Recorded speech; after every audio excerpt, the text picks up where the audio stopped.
Hello everyone. आज हम संस्कृत कौमुदी में लिंग परिचय जानने वाले हैं। आइए शुरू करते हैं। सबसे पहले वो शब्द जो किसी बेजान या सामान्य वस्तु के पुरुष या स्त्री होने का बोध कराते हैं उन्हें कहा जाता है लिंग।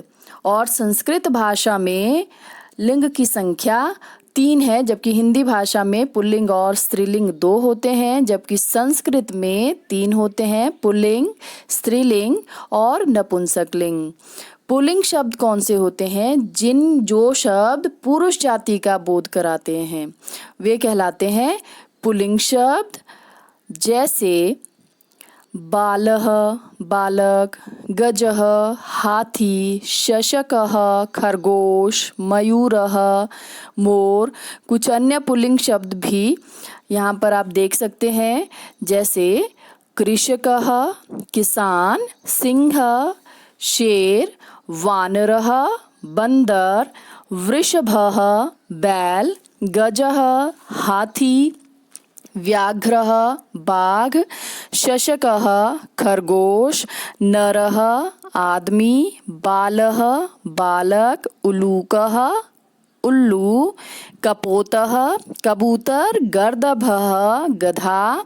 इस तरह से ये सभी शब्द जो हैं पुल्लिंग रूपों का बोध करा रहे हैं।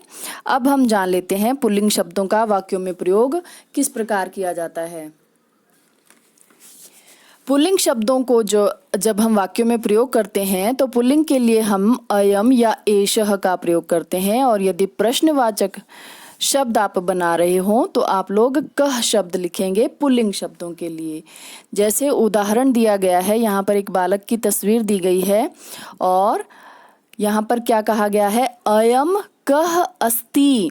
अयम यानी कि यह, कह कौन, अस्ति है, यह कौन है। अब क्योंकि यहाँ पर ये बालक है इसलिए यहाँ पर इसके लिए अयम का प्रयोग किया गया है। और मैंने अभी बताया कि अयम और एषः का प्रयोग किया जाता है। एषः का भी वही मतलब होता है यह।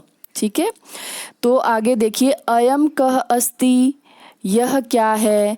अयम काकः अस्ति, यह कौआ है।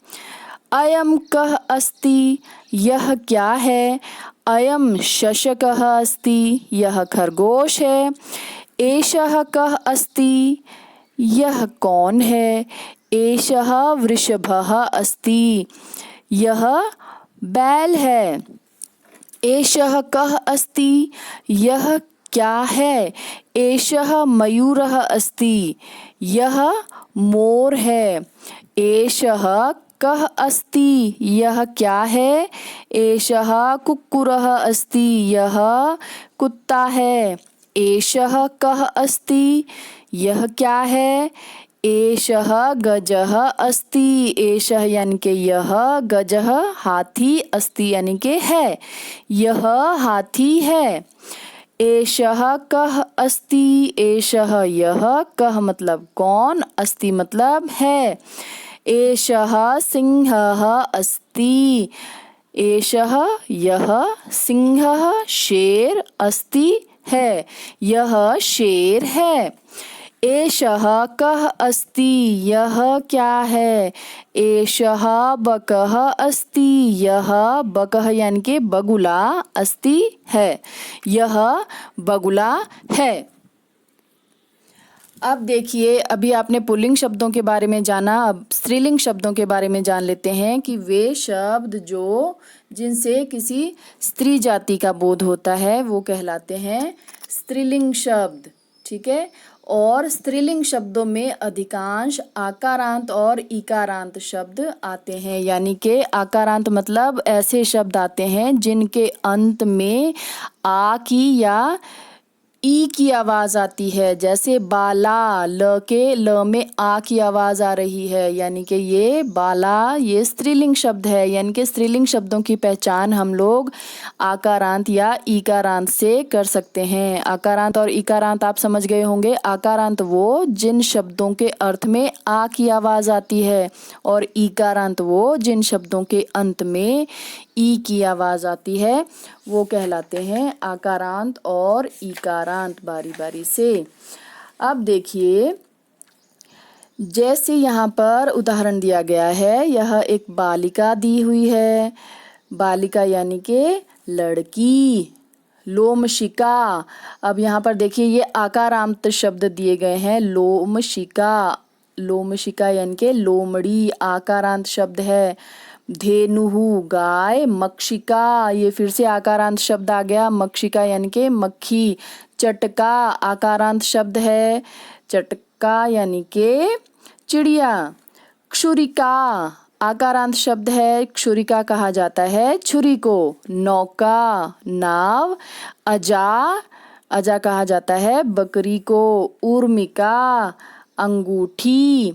कलिका कली। माला, माला विडाला अर्थात, अब विडाला आप इसकी फोटो देखकर समझ गए होंगे, बिल्ली। तो अब जान लेते हैं इनका वाक्यों में प्रयोग कैसे किया जाता है। अभी मैंने बताया कि पुल्लिंग शब्दों में अयम और एषः का प्रयोग किया जाता है, तो स्त्रीलिंग शब्दों में अयम की जगह इयम का प्रयोग हो जाता है और एषः की जगह एषा का प्रयोग होता है। आइए आपको उदाहरण के द्वारा समझा देते हैं। यहाँ पर उदाहरण में आप देख सकते हैं, इयम का अस्ति। अब अयम के स्थान पर अयम पुल्लिंग शब्द था और ये स्त्रीलिंग है, तो इयम और कह की जगह हम प्रयोग करेंगे का। इयम का अस्ति, यह कौन है। इयम बाला अस्ति, यह बालिका है। इयम का अस्ति, यह क्या है। इयम यह मक्षिका मक्खी अस्ति है, यह मक्खी है। इयम का अस्ति, यह का मतलब क्या, अस्ति मतलब है। इयम चटका अस्ति, यह चटका है। एषा का अस्ति, मैंने अभी बताया कि एषा जो है स्त्रीलिंग शब्द है और एषः पुल्लिंग शब्द है, और क्योंकि अब हम स्त्रीलिंग शब्दों की बात कर रहे हैं तो हम लोग एषा पढ़ेंगे। एषा का अस्ति, यह क्या है। एषा माला अस्ति, यह माला है। इयम का अस्ति, इयम धेनुः अस्ति, यह धेनु है। एषा का अस्ति, एषा महिषी अस्ति, कि यह क्या है, यह महिषी अस्ति यानी कि भैंस है। एषा का अस्ति, आगे देखिए चींटी दी हुई है तो इसके बारे में पूछा गया है, यह क्या है। एषा पिपीलिका अस्ति, यह चींटी है। एषा का अस्ति, यह क्या है। एषा लूता अस्ति, यह मकड़ी है। एषा का अस्ति, यह क्या है। एषा कुक्कुटी अस्ति, कुक्कुटी अर्थात मुर्गी, यह मुर्गी है। तो इस तरह से पुल्लिंग और स्त्रीलिंग शब्द हमने पढ़ लिए हैं। अब हम पढ़ेंगे नपुंसकलिंग संज्ञा शब्द। तो आइए इनके बारे में जान लेते हैं कि नपुंसकलिंग संज्ञा शब्द कौन से होते हैं। सबसे पहले नपुंसकलिंग वो होते हैं जिन शब्दों के द्वारा किसी वस्तु के ना तो पुरुष होने का पता चलता है और ना ही स्त्री होने का पता चलता है, उन्हें कहा जाता है नपुंसकलिंग शब्द। जबकि हिंदी में अभी मैंने बताया था आपको पुल्लिंग और स्त्रीलिंग शब्द ही होते हैं। और निर्जीव वस्तुओं के लिए संस्कृत भाषा में नपुंसकलिंग का प्रयोग किया जाता है। जैसे कि आपको यहाँ पर चित्र दिए गए हैं, इन्हें देखकर आप भलीभांति समझ सकते हैं। जैसे गृहम घर, चक्रम चक्र या पहिया, पुस्तकम पुस्तक, कंदुकम गेंद, उद्यानम बगीचा, आम्रलम अमरूद, पाटलम गुलाब, वायुयानम हवाई जहाज, आभूषणम गहने, अक्षोटम अखरोट, शस्यम फसल और कर वस्त्रम, कर वस्त्र कहा जाता है रुमाल को। जिसमें दोनों के अलग अलग अर्थ निकालो तो भी आप इस शब्द को याद रख सकते हैं। कर का अर्थ होता है हाथ और वस्त्र होता है कपड़ा, यानी कि हाथ का कपड़ा, ऐसा कपड़ा जिसको आप हमेशा हाथ में रखते हो, ठीक है, उसको कहा जाता है कर वस्त्र यानी कि रुमाल। तो आइए अब इन शब्दों के जो है हम लोग वाक्यों में प्रयोग देख लेते हैं। अब इनका वाक्यों में प्रयोग करते हुए हमें यह ध्यान रखना है कि यह शब्द के लिए नपुंसक लिंग में इदम शब्द यूज होता है और एतत्, ठीक है।